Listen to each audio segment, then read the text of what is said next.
Salam, selamat pagi Bapak, Ibu, dan Saudaraku yang diberkati Tuhan. Jemaat GPDI Ebenezer Dukuh Pakis dan Jemaat GPDI Gloria Karangrejo, Surabaya. Pagi hari ini kita akan merenungkan firman Tuhan yang diambil dari Efesus 5 ayat yang kedua. Demikian bunyi firman Tuhan. Dan hiduplah di dalam kasih, sebagaimana Kristus Yesus juga telah mengasihi kamu dan telah menyerahkan dirinya untuk kita sebagai persembahan dan korban yang harum bagi Allah. Kalau kita berbicara tentang kasih, tentu hal ini tidak asing bagi kita sebagai orang percaya, karena kehidupan kekristenan memang tidak dapat dipisahkan dari kasih.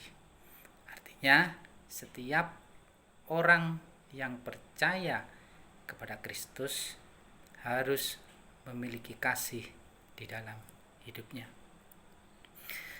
Namun demikian, kasih yang kita miliki seharusnya tidak hanya sekedar ucapan atau lip service, akan tetapi kasih sebagai identitas kekristenan kita harus dinyatakan, harus didemonstrasikan, kasih harus diekspresikan dalam kehidupan sehari-hari. Sebab pada hakikatnya mengasihi adalah memberi. Kita tidak dapat mengasihi tanpa memberi atau berbuat sesuatu. Memberikan kenyamanan, memberikan waktu, memberikan hak, melepaskan ego, dan sebagainya.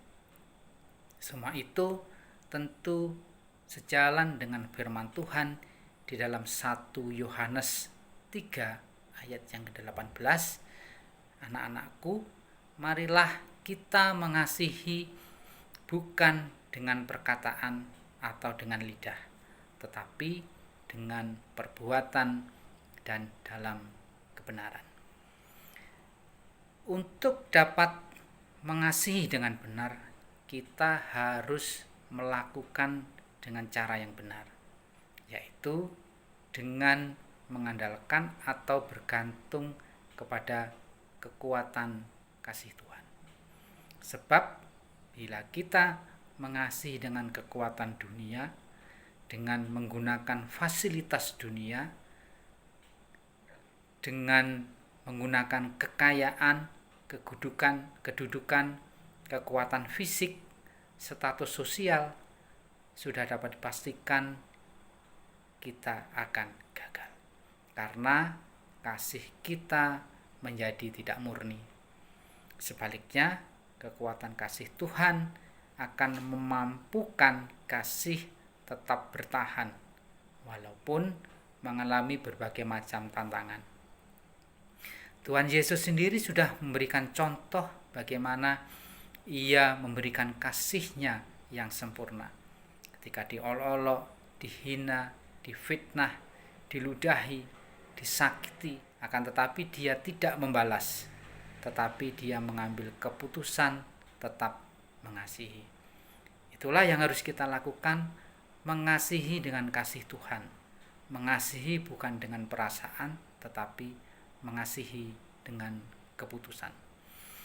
Setiap keputusan untuk ambil bagian terhadap pelayanan dalam bentuk apapun, dimanapun, misalnya di gereja sebagai singer, song leader, tamborin, sebagai guru sekolah minggu, pemain musik, atau pelayanan di luar gereja, misalnya pelayanan kepada orang sakit, berdoa, bersafaat, pekerjaan di kantor, di rumah sakit, bahkan di rumah tangga, bila didasari dengan kasih yang murni akan berdampak dan bernilai.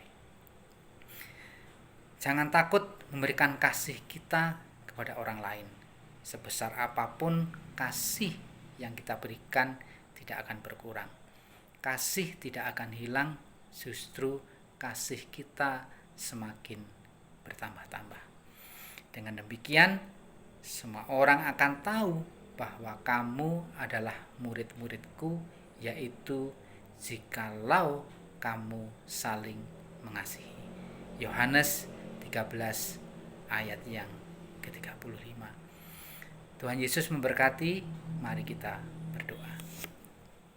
Bapa di dalam surga, terima kasih buat firman-Mu pada pagi hari ini yang sudah mengajarkan kepada kami untuk memiliki kasih yang murni, bukan hanya sekedar di ucapan atau di bibir saja Tuhan, tetapi kami melakukan kasih dengan tindakan nyata kami kepada orang lain, kepada siapapun juga Tuhan, sehingga Tuhan, orang lain boleh merasakan kasih yang benar-benar yang datangnya dari Engkau Tuhan melalui hidup kami. Terima kasih Bapa Surgawi, ajar kami, mampukan kami hari ini sepanjang hidup kami Tuhan, untuk kami saling mengasihi, kami memberikan kasih kepada orang lain dengan bukan kekuatan kami sendiri, tetapi kasih dari Tuhan. Terima kasih Bapa, kasih-Mu yang luar biasa sudah mengubahkan hidup kami, bahkan kasih-Mu sudah menyelamatkan hidup kami. Di dalam nama Tuhan Yesus kami sudah berdoa dan mengucap syukur. Selamat pagi, selamat bekerja dan berkarya. Tuhan Yesus memberkati.